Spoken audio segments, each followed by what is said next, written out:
Assalamualaikum warahmatullahi wabarakatuh. Saya Siti Zahra, NIM 19042185 dari jurusan Ilmu Administrasi Negara, Fakultas Ilmu Sosial, Universitas Negeri Padang. Saat ini saya akan menjelaskan mengenai sasaran administrasi pembangunan. Administrasi pembangunan adalah bidang studi yang mempelajari sistem administrasi negara yang sedang membangun serta upaya untuk meningkatkan kemampuannya.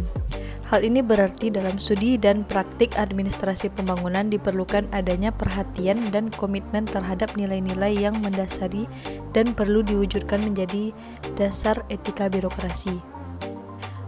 Pelaksanaan pembangunan yang dilakukan pemerintah dan masyarakat harus dipantau secara terus-menerus dan dievaluasi perkembangannya. Hal ini dilakukan untuk mengetahui seberapa jauh pembangunan yang telah dilaksanakan dan mengukur hasilnya dengan sasaran yang ingin dicapai. Berdasarkan hasil evaluasi yang didapati, dapat diambil langkah-langkah selanjutnya yang menunjang dan tidak merugikan upaya pembangunan serta secara keseluruhan. Tujuan dari sasaran pembangunan secara maksimal dapat tercapai. Adapun pemantauan diperlukan agar pelaksanaan pembangunan yang bergeser dari rencana dapat diketahui secara dini dan diambil langkah-langkah yang sesuai.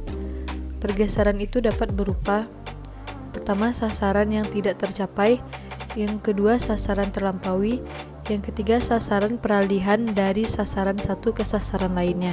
Pelaksanaan pembangunan yang tidak sesuai dengan rencana dapat disebabkan oleh: yang pertama, hambatan yang tidak diketahui atau diperhitungkan pada waktu perencanaan.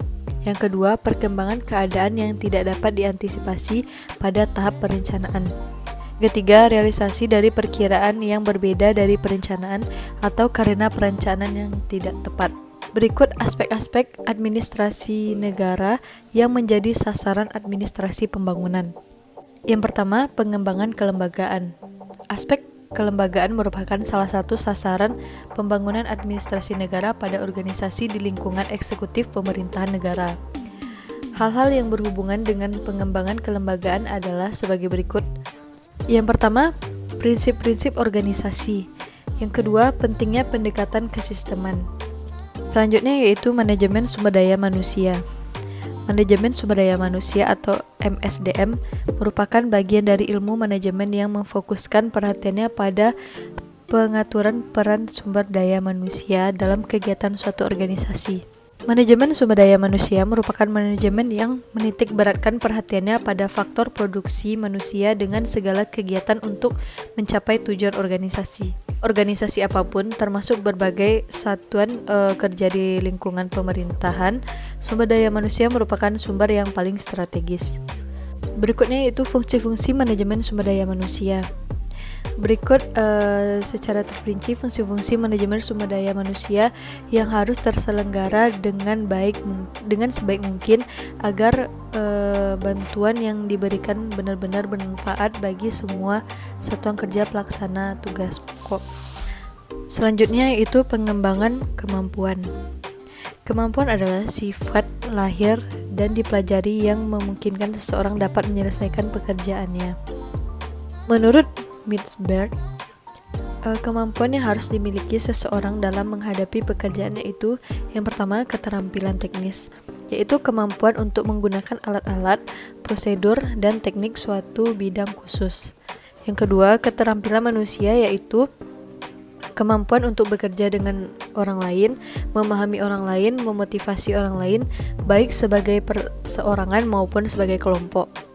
Yang ketiga yaitu keterampilan konseptual, yaitu kemampuan mental untuk mengordinasikan dan memadukan semua kepentingan serta kegiatan organisasi. Yang keempat yaitu keterampilan manajemen, yaitu seluruh kemampuan yang berkaitan dengan perencanaan, pengorganisasian, penyusunan kepegawaian, dan pengawasan, termasuk di dalamnya kemampuan mengikuti kebijakan dan melaksanakan program dengan anggaran terbatas. Pesan kemampuan administratif adalah keseluruhan keterampilan atau kemampuan yang berkaitan dengan perencanaan, pengorganisasian, penyusunan kepegawaian, dan pengawasan. Keterampilan ini mencakup kemampuan untuk menyusun kebijakan dan prosedur, mengelola dengan anggaran terbatas, dan sebagainya. Pendidikan dan pelatihan merupakan instrumen pengembangan kemampuan. Pada lingkungan birokrasi pemerintah dikenal sebagai jenis pendidikan dan pelatihan seperti pendidikan dan pelatihan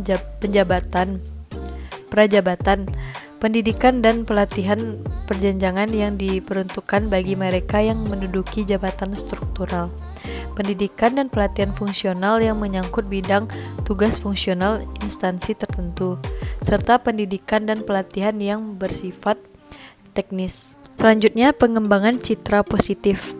Menurut Frank Jacknis, dalam buku Public Relation, definisi citra dalam konteks humas diartikan sebagai kesan, gambaran, atau impresi yang tepat atau sesuai dengan kenyataan, atau sosok keberadaan berbagai kebijakan personil atau jasa suatu organisasi atau perusahaan.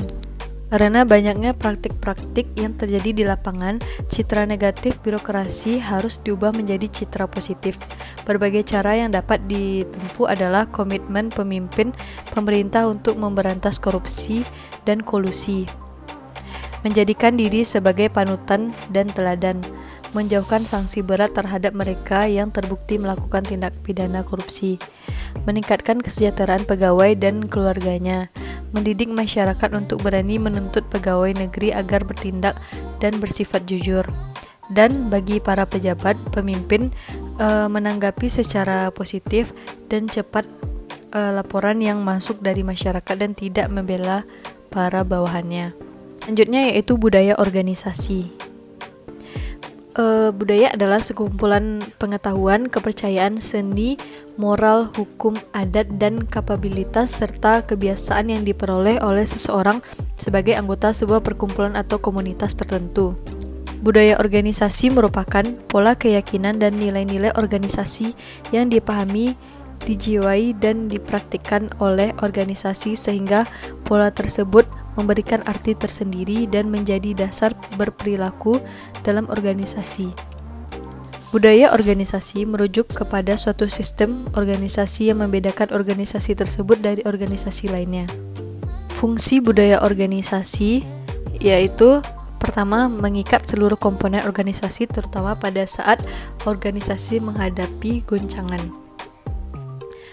Alat untuk menyatukan beragam sifat dan karakter serta bakat dan kemampuan yang beragam yang ada dalam organisasi. Selanjutnya yaitu sebagai identitas organisasi dan sebagai motivator yang kuat bagi para anggota organisasinya dan pedoman gaya kepemimpinan yang sesuai untuk kondisi organisasi yang bersangkutan. Menjadikan budaya organisasi sebagai salah satu sasaran pembangunan administrasi berarti bahwa budaya organisasi harus kuat sehingga mampu menjalankan 5 fungsinya. Sebaliknya, budaya organisasi yang tidak kuat dapat diubah apabila perkembangan internal dan eksternalnya menuntutnya. Dan perubahan ini diperlukan upaya memahami sasaran pembangunan administrasi agar menghasilkan cara dan gaya pemerintah, the way of governing, yang dinamis dan tidak statis. Selain itu, administrasi negara akan dituntut untuk secara tepat berperan dalam suasana ketika manusia semakin meningkat pendidikannya, semakin terspesialisasi kebutuhannya, semakin keras tuntutannya pada kualitas dan bukan pada ketersediaan, serta semakin menuntut untuk berpartisipasi. Banyak negara yang sudah membangun administrasinya menunjukkan bahwa aspek-aspek administrasi negara yang menjadi sasaran pembangunan. Yang pertama yaitu pengembangan kelembagaan, yang kedua pengembangan sumber daya manusia, yang ketiga peningkatan kapasitas kerja, yang keempat penumbuhan citra positif, dan yang kelima budaya organisasi.